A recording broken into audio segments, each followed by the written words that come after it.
NASSCOM's recognition of Adra as one of the top 10 emerging SMEs for the year 2009. Prior to joining Adra, Sir was a senior vice president at Birlasoft for the Asia Pacific region, charged with creating an Asia Pacific business division and generating $30 million in revenue within the first 2 years. He worked as an account manager at IBM, managing global accounts. The great career of his in IT services began with the DCM Group in 1987, where over 9 years he earned a reputation while becoming the youngest area, branch, and regional manager in the company's history. Now, Sir's current focus is to expand the company's range of existing financial services in the consumer finance and core banking markets. He is also focused on expanding Adra's presence in the African and American markets and further developing relationships with consumer finance product and processing institutions around the world. Apart from all the great work of his, he loves traveling and spending time with his family. It's a pleasure to have you with us. Sir, the podium is all yours. Thank you. Good afternoon, friends. I'll make this as brief as possible. Thank you, Professor Bala, for inviting me for this. I met up with Professor in Dubai along with my friend Ram, and I got very excited to hear on what he's doing here. I was anyway planning to come to the institute to see what's going on here. From what I have seen in the last 5-6 hours, it seems like an amazing place. A lot of discipline, dedication, and everything else that goes with it. Earlier on in the day, I was in another class with finance group, and I think the kind of questions they were asking, they seem to understand the business and the role of young leaders like yourself in the changing world. So with that, I'm going to try and spend 10 minutes to talk you through on how I see it.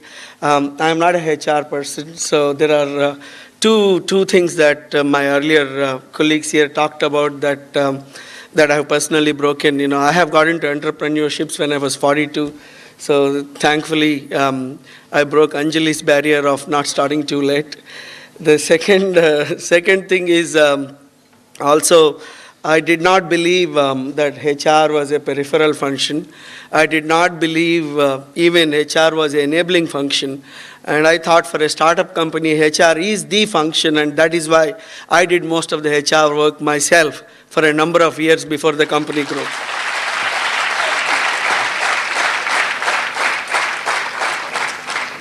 My philosophy has been that, especially when a company is small and growing, as leaders, it's our job to go and convince people like you that we have a future, we are a growing company, and you can make career with us. And I did not want to leave it to a HR professional or a recruitment professional. I took the responsibility myself. Thankfully, today we are a 600 people company in less than 6 years. We work with large corporations, so it's all going very well. What I'm here to talk to you about is primarily the technology side of business, because that's the only business that I know, right? So in technology, what's happening is if you were a graduate coming out in 2001 or 2, people talked about your ability to manage customers, ability to manage a pyramid. What that meant was for a services company, there was one leader who was managing 3 people, and those 3 were managing another 9 people. So it's about cost arbitrage. What we have noticed when we started in 2005, we said what worked for some of these best companies in the 90s would not work for us today. We also said if you want to start a startup company in services, you need to have differentiation. The differentiation and the innovation are 2 abused words, but what we did was, in the realm of commoditization, we thought, what could we do differently? We are a services company. That means most of it is common, either in terms of people like you or the process that is established, be it CMMI, PCI, and whatever else, be it finance functions, be it market coverage, everything else is very common. So what we thought is the differentiation is going to come from domain skills.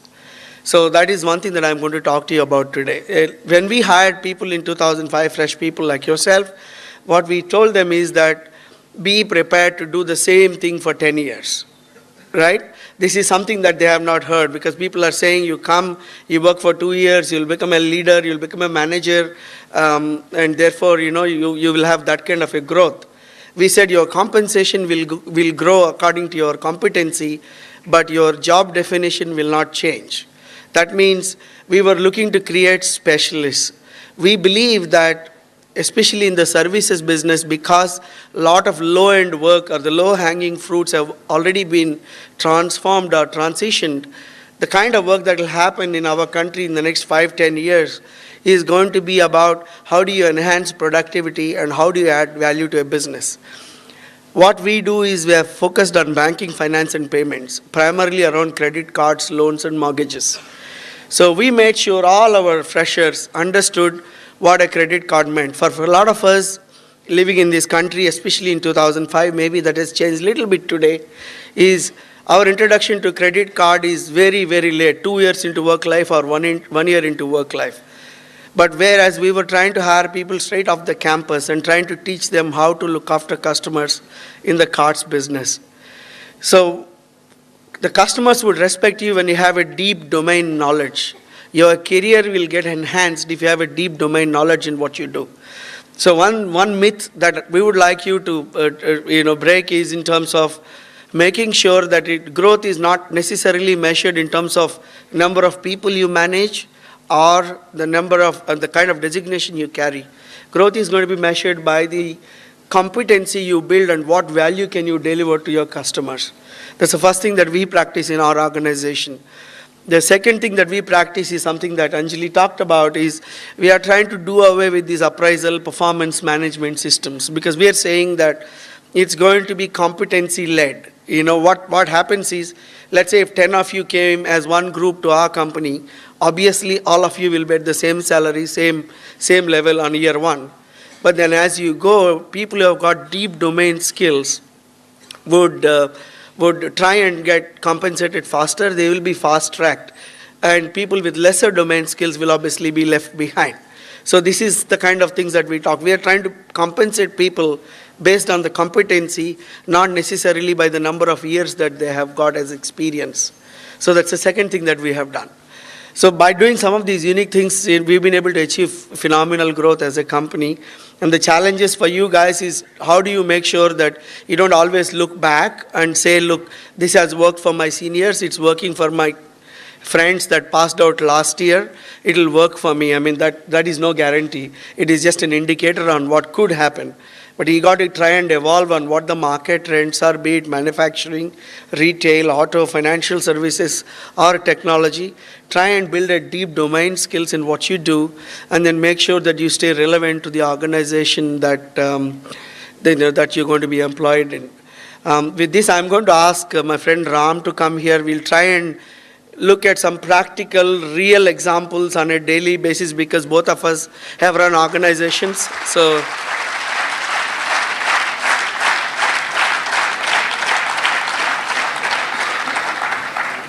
And we'll try and give you we'll ask you some questions, expect some answers from you, and try and extrapolate that into a real life scenario to try and make it easily understandable, right? Thank you. Okay, so, I know Prasad now for 7-8 years, okay? So I'll throw a question to him to say that when you started your career, so he was a finance guy, I picked up today, okay? So why did you change to a function that you were not comfortable with in terms of your pedigree or in terms of your growing up, right? So in terms of your learning that you had. So why did you change? And it doesn't stop here. And when you hire people, do you look at this trait, or you make it all equal? Okay. I'll actually start with the second one first. I recently hired a guy, recently as in 2 years ago. He came to me at a seminar and talked to me, and I asked him, what did you study? He said BSc, and I said, look, how much marks did you get? He said 48%. So I said, why should we give you a job? Because obviously better people trying to approach us. And he said, give me 10 minutes, I'll explain to you, right? So. And then 2 weeks later, I managed to get 10 minutes for him, and he's been with us. He's one of our best business analysts. He lives in Melbourne, Australia right now with one of our customers. So therefore, Ram, if somebody demonstrates a different streak, we definitely encourage that. That's the first answer to your second question. So the first one is a little bit more deeper because sure, I did finance because I did not like science to start with when I was in college. I went and after joined +2 in mathematics, I really worked hard for 2 weeks. Did not make a sense of whatever they were trying to teach me. So after 2 weeks, I said, this is not going to work for me. And it's not like these days. So you don't walk into principal's room and say, my dad was wrong and I want to change course. And I did that. So fortunately, he listened to me. So I went to commerce. Once I was there, I realized, and then obviously just a BCom would not do. So they had to do something else. I went and did the chartered accountancy or whatever. But I realized that my passion was in customer engagement, right? So along the way, I kind of worked in an engineering industry and figured that, I need to pursue my passion. And I loved meeting customers, understanding customer pains and solving business problems. And that's why I went to sales. So, and when you went into sales, right? So you changed from a comfort zone. So what were the things where probably the people who are managing you or people who are your customers looked at you and said, okay, you are the guy that they need? I remember going to my first interview in the IT business in 1987. And that guy was obviously reluctant to even interview me because he said, you have no reason to be here. I was looking for a sales guy and you're an accountant and what are you doing here? So I went through my whole spiel and got shortlisted. So the second interview was happening I remember in the afternoon at 4 o'clock. And it's in a city called Hyderabad. And it was raining, pitch dark, right? There was absolutely no bus service. Those days, it was very minimal commuting facilities. But I had my tie, I had the whole clothes on, and then I just went and met him dripping. And I was the only guy who turned up at the interview for the second time because nobody else was willing to come in that rain. I suppose that's why he gave me the job. I never asked him though, but. So the bottom line is that you look for rain and you hope that your friends don't turn up. Yeah. That's true. Okay, there were things that you were talking where in levers when you were in IBM and you're selling computers, and there were things that you did which were not normal, right? So if you could probably talk and enlighten, see this is where the difference comes, where I also remember I probably were not a very good, though I had a lot of potential academically, but I was not doing well till my 12th or till the 10th. And then suddenly things changed. I don't know what happened. Probably I got gifted by God, and academically I became very, very strong. And when I took the job, I was just telling somebody, I think we were discussing in the other classes, that my first job, I used to sleep on the desk in the office. There's a project that was given which basically was unresolved for 8-10 years, okay? And I was hired to do a normal operating role, but at the entry level. But then somehow they said, okay, there's a problem, can you solve it? Now, so I went beyond what I would normally do or what anybody would normally do. I'm sure this opportunity was given to a lot of people. But I went on to work hard to ensure that I resolved issue that was posed to me, though it was not my job. And it was a lot of times I would have to probably run to the Xerox machine. I would have to run as a courier to go deliver some shipment. So all these were learning experiences on the job that probably helped me today to manage whatever complexities that I get in a business. So to make the proposition short, no task assigned to you is menial. I mean, that's the framework of mind that you guys should have, because that's the biggest challenge that I see when I hire people today.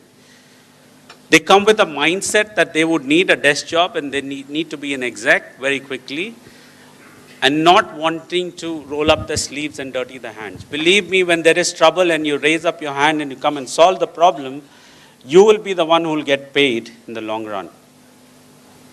How much do you agree to this when you hire people? That's probably just about the only thing that we look for attitude, in terms of ability to. I mean, if you look at our company's website, we say So it can be done, so we make it happen. That's our tagline. So we look for that kind of people, that it can be done, so don't worry. People who will, there are some people who will always say the problem is, the sentence always starts with the problem is, or the other set of people who will say the opportunity is, so we look for the guys who are saying opportunity is all the time, not driven by limitations, willing to do whatever is thrown at them, along the way evolve into roles. And I think it's a good example on how to run to a Xerox machine. I have got, as a rule, I don't have a printer at my desk. It's about, I print on a shared printer. That's because I just want to demonstrate that I'm happy to walk 20 meters to get my printout all the time. So that way nobody else can ask for a personal printer in my office. So I don't have one, so nobody else has one. So I suppose it's about, making sure that I'm happy to do any job that's given to me.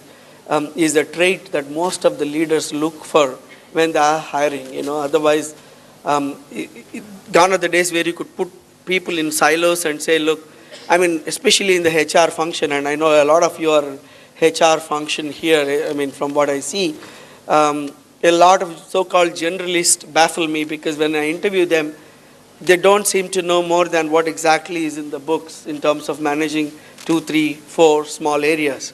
But when you want to be a good HR professional, you need to be able to have a good grasp of the business to add value. And that is why I think in the HR area particularly, we end up interviewing a number of people before we can pick 1 or 2.